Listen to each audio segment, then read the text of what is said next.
이건 있을 수 없는 일입니다. 당장 모든 자료를 회수하세요. 기술 보안 문제입니다. 하버드 대학교 국제기술 포럼장에서 갑작스러운 고함 소리가 울려 퍼졌습니다. 미국 실리콘밸리 대표단의 리더인 데이비스 박사가 얼굴이 창백해진 채 소리쳤습니다. 그의 뒤에 있던 조수들이 허둥지둥 태블릿과 노트북을 챙기기 시작했어요. 이런 정보는 공개되면 안 됩니다. 한국의 기술적 우위를 인정할 수 없습니다. 회의장 안에 모인 300여 명의 세계적 기술 전문가들은 당혹감에 서로를 바라보며 웅성거렸어요. 한국은 석유보다 훨씬 더 가치 있는 자원을 가지고 있습니다. 바로 우리가 매일 밟고 다니는 그것이죠. 젊은 한국인 연구원 김태윤이 침착하게 말을 이어갔을 때 데이비스 박사의 얼굴이 더욱 일그러졌습니다. 트럼프 대통령도 이미 알고 있는 사실입니다. 이 말에 회의장은 순식간에 아수라장이 되었습니다. 도대체 한국이 가진 그 귀한 자원은 무엇이었을까요? 그리고 왜 미국 대표단은 그토록 당황했을까요? 여기 하버드 대학교에서 벌어진 충격적인 상황의 진실을 알려드립니다. 오늘 사연, 지금 바로 시작합니다. 안녕하세요. 저는 하버드 공과대학 소재공학과 교수 제임스 김입니다. 보스턴의 10월은 선선한 바람이 캠퍼스를 휘감고 단풍이 아름답게 물들어가는 시기예요. 하버드 대학교에서 열린 국제기술 포럼에는 미래 산업의 핵심 자원과 기술, 혁신이라는 주제로 세계 각국의 전문가들이 모였습니다. 저는 이번 포럼의 좌장을 맡았고 제 연구팀의 이민우 박사가 한국 대표로 참여했어요. 민우를 처음 만난 건 4년 전이었습니다. 강원도 출신의 이 젊은 연구원은 특수광물학과 소재공학을 전공하며 저에게 많은 영감을 주었어요. 사실 저와 한국의 인연은 꽤 깊습니다. 제 할아버지는 6.25 전쟁 때 참전했던 미군이었고 그때의 인연으로 우리 가족은 항상 한국에 특별한 관심을 가져왔거든요. 교수님, 발표 자료 모두 준비됐습니다. 민우가 긴장된 표정으로 다가왔어요. 그의 손에는 태블릿이 들려 있었고 화면에는 복잡한 그래프와 데이터가 가득했습니다. 걱정 마, 민우. 넌 충분히 준비됐어. 내 연구는 세계를 놀라게 할 거야. 제가 그의 어깨를 토닥이며 말했습니다. 사실 저도 속으로는 긴장하고 있었어요. 이번 포럼은 평범한 학술 행사가 아니었습니다.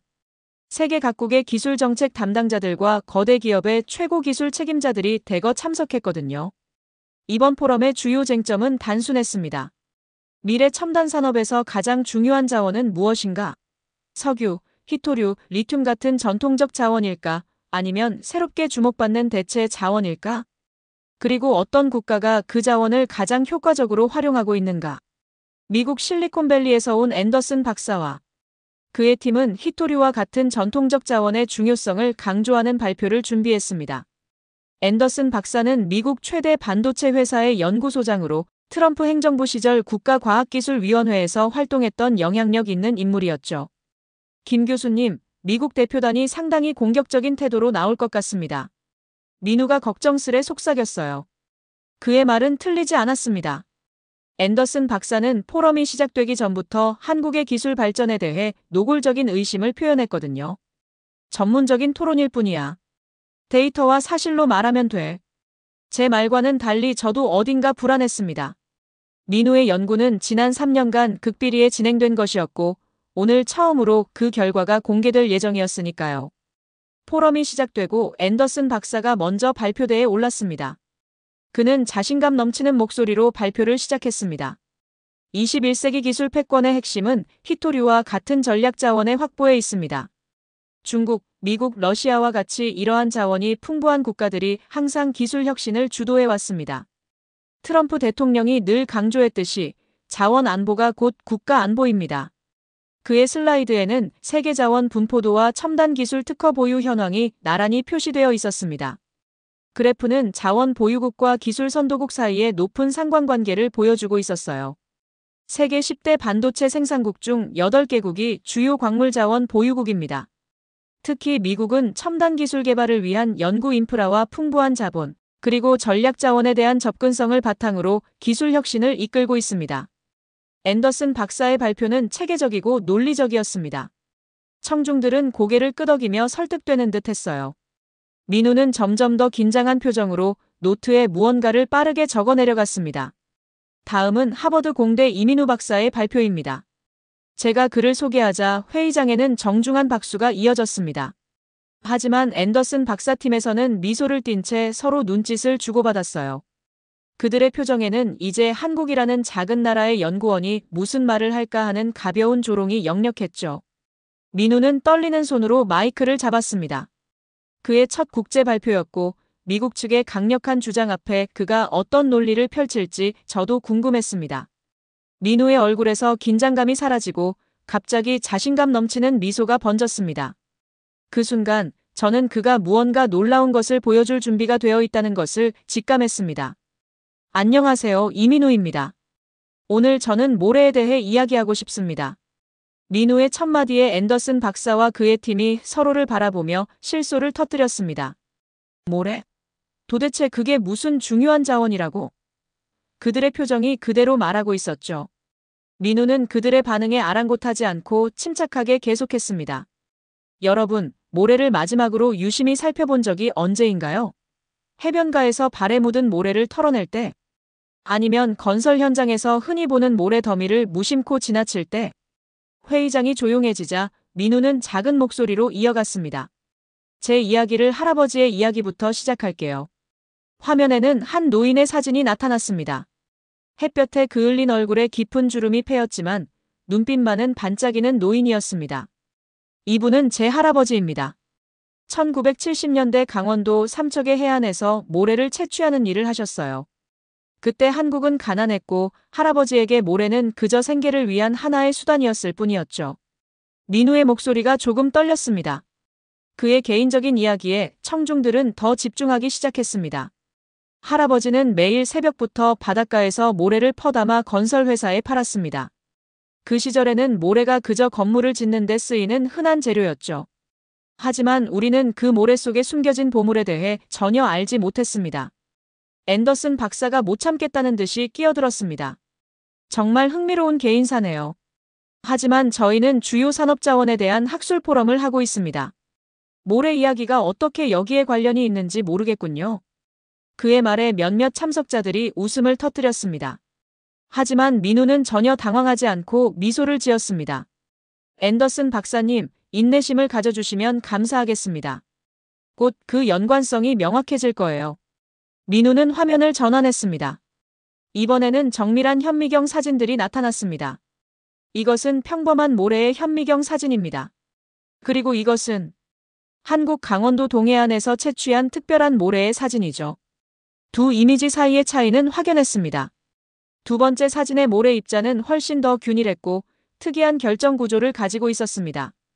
강원도 동해안의 특정 지역에서 채취한 모래에는 이산화규소, 즉 실리카 함량이 놀라울 정도로 높고 순도가 뛰어납니다. 더 중요한 것은 이 모래의 결정 구조가 반도체 제조에 이상적인 특성을 가지고 있다는 점입니다. 회의장의 분위기가 달라지기 시작했습니다. 전문가들은 이제 민우의 말에 진지한 관심을 보이기 시작했어요. 2000년대 초반 한국의 한 반도체 연구원이 우연히 이 특별한 모래의 특성을 발견했습니다. 처음에는 아무도 그것의 가치를 알아보지 못했죠. 하지만 몇 년간의 연구 끝에 이 모래가 최첨단 반도체 제조에 필수적인 고순도 실리콘의 이상적인 원료라는 사실이 밝혀졌습니다. 민우는 화면을 다시 전환했습니다. 이번에는 복잡한 반도체 제조 공정을 보여주는 영상이 나타났습니다. 반도체 산업의 핵심은 무엇일까요? 바로 순도 높은 실리콘 웨이퍼입니다. 이 웨이퍼의 품질이 반도체의 성능과 수율을 결정하죠. 그리고 최고급 실리콘 웨이퍼를 만들기 위해서는 특별한 원료가 필요합니다. 저는 민우의 발표에 보충 설명을 했습니다. 제가 첨언하자면 일반적으로 반도체용 실리콘은 99.99%의 순도, 즉 포9이라 불리는 극도의 순도가 요구됩니다. 이 정도 순도를 얻기 위해서는 원료의 품질이 매우 중요합니다. 민우가 고맙다는 눈빛을 보내며 계속했습니다. 제 아버지는 포항제철에서 재료공학자로 일하셨습니다. 아버지는 철강 생산 과정에서 발생하는 부산물과 한국 동해안, 모래의 특성을 결합한 새로운 실리콘 정제 기술을 연구하셨죠. 그리고 발견한 겁니다. 한국의 특정 지역 모래로 만든 실리콘은 기존 방식보다 훨씬 적은 에너지와 공정으로도 최고 순도를 달성할 수 있다는 사실을요. 화면에는 다양한 그래프와 데이터가 나타났습니다. 기존 실리콘 정제 방식과 한국의 새로운 방식을 비교한 차트였습니다. 보시다시피 우리의 방식은 기존 방식보다 에너지 소비를 30% 줄이고 불순물 제거 효율은 25% 높였습니다. 이것은 단순한 비용 절감 이상의 의미가 있습니다. 이는 반도체의 성능과 안정성에 직접적인 영향을 미치는 혁신입니다. 앤더슨 박사의 표정이 점점 굳어졌습니다. 그는 계속해서 메모를 하며 주변 동료들과 무언가를 속삭였습니다. 물론 모래는 어디에나 있습니다. 하지만 모든 모래가 동일하지는 않죠. 한국 동해안의 모래가 특별한 이유는 수천 년에 걸친 지질학적 특성과 해류의 영향으로 형성된 독특한 구조 때문입니다. 이런 조건은 전 세계적으로도 매우 드문 현상입니다. 민우는 화면을 다시 전환했습니다. 이번에는 세계 지도 위에 반도체 생산 시설과 주요 실리콘 원료 산지가 표시되어 있었습니다. 2022년 기준 한국은 전 세계 메모리 반도체 시장의 약 70%를 차지하고 있습니다. 그리고 이 점유율은 계속 증가하고 있죠. 왜일까요? 이유는 바로 우리가 가진 특별한 자원과 그것을 활용하는 기술력입니다. 민우의 자신감 넘치는 발표에 청중들의 관심이 점점 커졌습니다. 심지어 회의적이던 전문가들도 이제는 진지한 표정으로 경청하기 시작했어요. 하지만 더 놀라운 사실은 따로 있습니다. 우리는 최근 이 모래의 새로운 가능성을 발견했습니다. 바로 양자 컴퓨팅용 실리콘 큐비트 생산입니다. 회의장이 술렁이기 시작했습니다. 양자 컴퓨팅은 미래 기술의 최전선으로 아직 상용화 초기 단계에 있는 분야였으니까요. 한국의 특수 모래로 만든 실리콘은 양자 상태의 안정성과 결맞음, 시간에서 기존 재료보다 최대 40% 향상된 성능을 보여주었습니다. 이는 실용적인 양자 컴퓨터 개발에 있어 게임 체인저가 될 수 있습니다. 앤더슨 박사가 불편한 표정으로 자리에서 일어났습니다. 증거를 보여주실 수 있나요? 그런 획기적인 발전이 있었다면 왜 학계에 발표되지 않았습니까? 민우는 침착하게 대답했습니다. 좋은 질문입니다, 박사님. 이 연구는 지난 3년간 극비리에 진행되었고 오늘 이 자리가 첫 공개입니다. 곧 관련 논문들이 주요 저널에 게재될 예정이고 특허 출원도 이미 완료했습니다. 그는 화면을 전환했습니다. 이번에는 실제 테스트 결과와 전문기관의 인증 서류들이 나타났습니다. 이것은 MIT와 도쿄대학의 공동 연구팀이 우리의 실리콘 샘플을 테스트한 결과입니다. 그들도 동일한 성능 향상을 확인했습니다. 앤더슨 박사의 얼굴이 점점 창백해졌습니다. 그는 자신의 팀을 바라보며 무언가를 속삭였고 그들은 서둘러 노트북과 태블릿을 확인하기 시작했습니다. 민우는 발표를 계속했습니다. 물론 이 기술이 한국만의 것이라고 주장하는 것은 아닙니다. 우리는 글로벌 협력을 통해 이 기술을 발전시켜 나가길 희망합니다. 다만 강조하고 싶은 것은 자원의 가치는 그 희소성만이 아니라 어떻게 활용하느냐에 달려있다는 점입니다. 그는 다시 할아버지의 사진을 보여주었습니다. 제 할아버지는 그저 생계를 위해 모래를 퍼나르셨습니다. 그때는 아무도 그 모래 속에 미래 산업의 핵심이 숨어 있다는 것을 몰랐죠. 하지만 한국인의 끈기와 혁신 정신이 평범한 모래에서 혁명적인 가치를 창출해냈습니다. 저는 민우의 발표에 깊은 감명을 받았습니다. 개인적인 이야기와 과학적 데이터를 절묘하게 결합한 그의 발표는 설득력이 있었습니다. 그리고 무엇보다 그의 눈빛에서 한국인으로서의 자부심이 빛나고 있었죠. 민우가 발표를 이어가려는 순간 앤더슨 박사가 갑자기 자리에서 벌떡 일어났습니다. 잠깐만요. 이 정보는 국가 안보와 관련된 문제입니다. 더 이상의 발표는 중단되어야 합니다. 회의장이 순식간에 소란스러워졌습니다. 참석자들은 서로를 바라보며 무슨 일이 벌어지고 있는지 이해하려 애썼습니다. 국가 안보라니요? 이건 학술 포럼입니다. 앤더슨 박사님. 제가 혼란스러운 표정으로 물었습니다. 앤더슨 박사의 얼굴은 점점 더 굳어졌습니다. 그의 보좌관이 다가와 무언가를 귓속말로 전했고 그는 더욱 당황한 표정을 지었습니다. 김 교수님, 이민우 박사가 언급한 기술은 트럼프 대통령의 특별 관심 사항입니다. 이런 정보는 공개 포럼에서 논의되어서는 안 됩니다. 그의 말에 회의장은 더욱 술렁였습니다. 민우는 조금 당황했지만 침착하게 대응했습니다. 앤더슨 박사님, 저희가 발표한 내용은 모두 공개 가능한 수준의 정보입니다. 물론 세부 제조 기술은 기업 비밀이지만 한국 모래의 특성과 그 잠재력에 대한 기본 정보는 비밀이 아닙니다. 앤더슨 박사가 언성을 높였습니다. 그렇지 않습니다. 특히 양자 컴퓨팅 관련 부분은 즉시 중단되어야 합니다. 포럼의 좌장으로서 저는 상황을 진정시키려 했습니다. 잠시 휴식 시간을 갖겠습니다. 15분 후에 다시 모이겠습니다. 참석자들이 삼삼오오 모여 수군거리는 가운데 민우와 저는 한쪽으로 물러나 상황을 논의했습니다. 교수님, 제가 뭔가 문제를 일으킨 건가요? 민우의 얼굴에는 걱정과 혼란이 가득했습니다. 아니야, 민우. 내 발표는 완벽했어. 오히려 너무 완벽해서 문제가 된 것 같아. 저는 주변을 살피며 조용히 말을 이었습니다. 앤더슨 박사가 왜 그렇게 반응했는지 알 것 같아. 미국은 양자 컴퓨팅 분야에서 주도권을 잡기 위해 엄청난 투자를 해왔어. 그런데 갑자기 한국이 그들의 예상보다 훨씬 앞서 있다는 사실이 드러난 거지. 민우가 고개를 끄덕였습니다. 그렇군요. 사실 저희 연구팀은 2년 전부터 이 기술을 개발해왔어요. 특허도 이미 출원했고요. 하지만 앤더슨 박사가 트럼프 대통령을 언급한 이유는 뭘까요? 제가 깊은 숨을 내쉬었습니다. 트럼프 행정부는 첨단 기술, 특히 반도체와 양자 컴퓨팅을 국가 안보의 핵심으로 보고 있어. 그들은 이 분야에서 미국의 우위를 지키기 위해 모든 수단을 동원하고 있지. 민우의 얼굴에 결연한 표정이 떠올랐습니다. 하지만 교수님, 이건 기술 패권의 문제가 아니에요.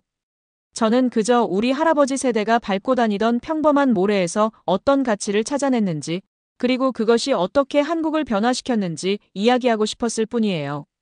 그때 앤더슨 박사의 팀에서 젊은 연구원 하나가 우리에게 다가왔습니다. 그의 이름은 마이클이었고 평소에는 조용하고 신중한 성격이었습니다. 김 교수님, 민우 박사님, 죄송합니다. 앤더슨 박사님이 회의를 취소하고 돌아가겠다고 합니다. 하지만 제가 개인적으로 더 이야기를 나누고 싶습니다. 우리는 의아한 눈빛을 교환했지만 마이클을 따라 회의장 밖으로 나갔습니다. 그는 우리를 조용한 정원으로 안내했습니다. 먼저 앤더슨 박사님의 행동에 대해 사과드립니다. 사실 저는 민우 박사님의 논문을 몇 년 전부터 관심 있게 지켜봐 왔습니다. 마이클은 주변을 살핀 후 목소리를 낮추었습니다. 제가 말씀드리는 내용은 절대 비밀로 해주셨으면 합니다. 사실 미국 정부는 2년 전부터 한국의 모래 기반 반도체 기술에 대해 알고 있었습니다. 민우와 저는 놀란 눈빛을 교환했습니다. 더 놀라운 것은 트럼프 대통령이 직접 이 문제에 관심을 보이고 있다는 겁니다. 그는 최근 국가안보회의에서 한국의 모래 기술을 직접 언급했습니다. 마이클은 자신의 태블릿을 꺼내 몇 가지 문서를 보여주었습니다. 이것은 미국 국방부 산하연구소의 내부 보고서입니다. 한국의 모래 기반 실리콘 기술이 향후 반도체와 양자, 컴퓨팅 분야에서 미국의 우위를 위협할 수 있다는 분석이 담겨 있죠. 마이클의 태블릿 화면에는 한국의 특정 해안 지역에 대한 위성 사진과 지질학적 분석 자료가 보였습니다. 놀랍게도 그들은 강원도 동해안의 정확한 모래 채취 지역을 이미 파악하고 있었습니다. 미국은 이미 이 기술을 확보하기 위한 다양한 전략을 검토하고 있습니다. 기술 협력, 기업 인수, 심지어는 더 강압적인 방법까지요.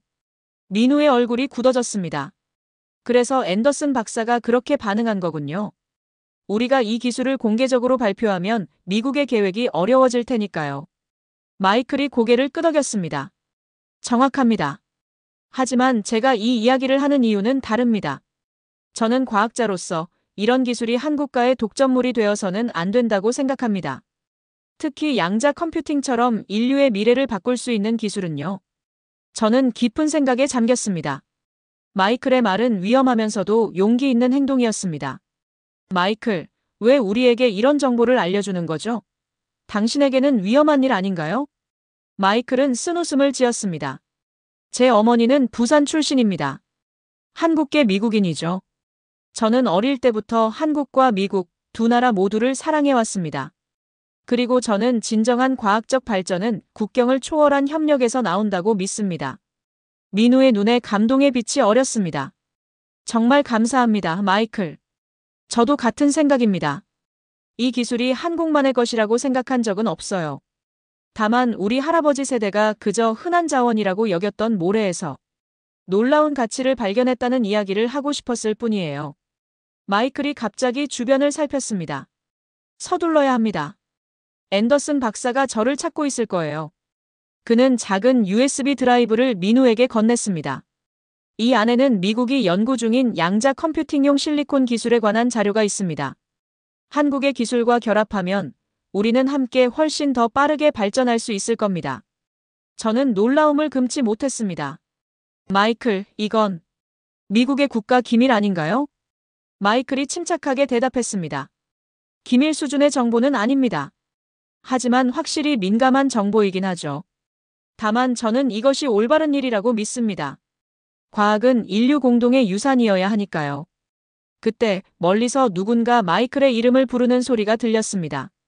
가봐야겠습니다. 하지만 이것으로 끝이 아닙니다. 우리는 다시 만날 것이고 함께 더 나은 미래를 만들어갈 수 있을 겁니다. 마이클이 서둘러 자리를 떠났고 민우와 저는 잠시 말없이 서로를 바라보았습니다. 민우의 손에는 마이클이 건넨 USB가 들려 있었습니다. 교수님, 어떻게 해야 할까요? 제가 깊은 숨을 내쉬었습니다. 먼저 포럼으로 돌아가서 상황을 정리해야 해. 그리고 나서 우리는 중요한 결정을 내려야 할 거야. 우리가 회의장으로 돌아갔을 때 앤더슨 박사와 그의 팀은 이미 자리를 떠난 상태였습니다. 다른 참석자들은 혼란스러운 표정으로 우리를 바라보았습니다. 저는 단상에 올라 상황을 설명했습니다. 여러분, 앤더슨 박사님과 그의 팀이 급한 일로 자리를 떠나게 되어 유감입니다. 하지만 우리의 포럼은 계속됩니다. 이민우 박사가 발표를 이어서 진행하겠습니다. 민우가 다시 단상에 올랐습니다. 그의 표정은 이전보다 더 진지했습니다. 방금 전의 혼란에 대해 사과드립니다. 제가 발표한 내용이 예상보다 민감한 반응을 불러일으킨 것 같네요. 그는 잠시 침묵한 후 계속했습니다. 하지만 제가 정말 말씀드리고 싶은 것은 기술 자체보다는 그 배경에 있는 이야기입니다. 한국이라는 작은 나라가 천연자원이 부족한 상황에서도 어떻게 창의성과 끈기로 새로운 가치를 창출해냈는지에 대한 이야기죠. 그는 다시 할아버지의 사진을 보여주었습니다. 제 할아버지는 그저 가족의 생계를 위해 모래를 채취하셨습니다. 그 시절에는 아무도 그 모래가 미래의 핵심 자원이 될 거라고 생각하지 못했죠. 하지만 오늘날 그 평범한 모래는 한국을 세계 반도체 강국으로 만든 중요한 요소가 되었습니다. 민우의 발표는 이제 기술적 세부사항보다는 한국인의 도전 정신과 혁신에 초점을 맞추었습니다. 참석자들은 그의 이야기에 깊이 공감하며 경청했습니다. 저는 이 이야기가 비단 한국만의 것이 아니라고 생각합니다. 세계 각국은 저마다의 모래를 가지고 있습니다. 눈에 띄지 않지만 엄청난 잠재력을 가진 자원들이요. 중요한 것은 그것을 발견하고 가치를 창출해내는 인간의 창의성과 끈기입니다. 발표가 끝나고 질의응답 시간이 시작되었습니다. 많은 참석자들이 한국의 모래 기술에 대해 더 알고 싶어 했습니다. 한 독일 연구원이 질문했습니다. 이 기술이 실제로 상용화된 사례가 있나요? 민우는 자신감 있게 질문에 답했습니다. 네, 이미 상용화되었습니다. 한국의 주요 반도체 기업들은 2년 전부터 이 기술을 적용한 생산 라인을 운영하고 있습니다. 특히 고성능 메모리 반도체와 시스템 반도체 분야에서 획기적인 성능 향상을 이루어냈죠. 일본에서 온 연구원이 손을 들었습니다. 이 기술은 한국만의 독점적인 것인가요? 다른 나라와의 협력 가능성은 어떻습니까? 민우는 미소를 지으며 대답했습니다. 우리는 이 기술이 한국가만의 것이 되어서는 안 된다고 생각합니다. 물론 특허와 지적재산권은 존중되어야 하지만 인류의 발전을 위한 협력은 필수적입니다. 현재 일본, 독일, 대만과 기술 협력을 논의 중이며 미국과도 대화의 문을 열어두고 있습니다. 민우의 답변에 참석자들은 만족스러운 표정을 지었습니다. 그의 발표는 단순한 기술 소개를 넘어 깊은 메시지를 전달했던 것입니다. 포럼이 끝난 후 민우와 저는 하버드 캠퍼스의 찰스 강변을 따라 걸었습니다. 가을 저녁에 선선한 바람이 불어오고 단풍이 물든 나무들이 황금빛으로 빛나고 있었어요. 교수님, 오늘 정말 예상치 못한 일이 많았네요. 민우의 말에 저는 고개를 끄덕였습니다. 그래, 때로는 우리가 생각지도 못한 방향으로 일이 진행되기도 하지. 하지만 그것이 인생이고 또 과학의 발전 과정이기도 해. 민우는 잠시 강물을 바라보다가 말했습니다. 할아버지가 살아계셨다면 어떤 표정을 지으셨을까요? 그분이 매일 힘들게 퍼나르던 모래가 이렇게 귀중한 자원이었다는 걸 알게 되셨다면요. 저는 따뜻한 미소를 지었습니다. 아마 놀라우시면서도 자랑스러워 하셨을 거야. 무엇보다 너와 같은 손자가 그 가치를 발견해냈다는 사실에 더 큰 자부심을 느끼셨을 테고. 우리는 잠시 침묵 속에 걸었습니다. 마침내 민우가 입을 열었습니다. 마이클이 준 USB는 어떻게 할까요? 제가 깊은 숨을 내쉬었습니다. 그건 내가 결정할 일이야. 하지만 내 생각에는 이것이 새로운 국제 협력의 시작점이 될 수 있을 것 같아. 트럼프 대통령이나 앤더슨 박사가 어떤 생각을 갖고 있든 진정한 과학자들은 국경을 초월해 협력하는 법을 알지. 민우의 얼굴에 결연한 표정이 떠올랐습니다. 네, 저도 그렇게 생각합니다. 이 기술이 단순히 국가 간 경쟁의 도구가 아니라 인류 공동의 발전을 위한 자원이 되길 바랍니다. 다음 날 아침, 저는 하버드 강의실에서 학생들을 마주했습니다. 그 중에는 민우도 있었습니다. 여러분, 오늘은 특별한 주제로 수업을 시작하겠습니다. 왜 평범한 자원이 비범한 가치를 갖게 되는가? 학생들의 호기심 어린 눈빛을 보며 저는 계속했습니다. 한국은 우리에게 중요한 교훈을 줍니다. 자원의 가치는 그 희소성이나 양에 있는 것이 아니라 그것을 어떻게 바라보고 활용하느냐에 달려 있다는 것을요. 석유보다 귀한 자원은 바로 인간의 창의성과 끈기, 그리고 협력의 정신입니다. 강의가 끝난 후 민우가 저에게 다가왔습니다. 교수님, 좋은 소식이 있습니다. 방금 한국에서 연락이 왔어요. 우리 기술팀이 마이클의 자료를 검토했는데 정말 놀라운 발전 가능성을 발견했다고 합니다. 민우의 눈빛이 반짝였습니다. 더 놀라운 것은 트럼프 대통령이 직접 이 문제에 관심을 보이고 있다는 겁니다. 그가 한미 정상회담에서 반도체 협력을 주요 의제로 다루고 싶다는 뜻을 전해왔다고 해요. 저는 놀라움과 기쁨을 감추지 못했습니다. 정말 대단하구나. 이것이 바로 과학의 힘이야. 때로는 정치적 장벽도 뛰어넘을 수 있는. 창밖으로 보스턴의 풍경이 펼쳐져 있었습니다. 가을 햇살 아래 찰스 강이 반짝이고 단풍이 물든 나무들이 바람에 흔들리고 있었죠. 그 아름다운 풍경 속에서 저는 문득 평범한 모래가 어떻게 세계를 변화시킬 수 있는 귀중한 자원이 되었는지, 그리고 그 과정에서 한국인의 창의성과 끈기가 어떤 역할을 했는지 깊이 생각하게 되었습니다. 저는 제임스 김이었습니다. 긴 이야기를 들어주셔서 감사합니다. 오늘의 사연은 여기까지입니다. 한국의 놀라운 모래자원에 관한 이야기 어떠셨나요? 여러분의 생각과 경험도 댓글로 나눠주세요. 이 감동적인 이야기가 더 많은 분들께 전해질 수 있도록 좋아요와 구독, 알림 설정도 부탁드립니다. 오늘도 저희 감동사아리는 대한민국을 응원합니다. 다음 영상에서 또 만날 때까지 모두 행복하고 평안한 하루 보내세요. 그럼 구독자 여러분들 감사합니다. 그리고 사랑합니다.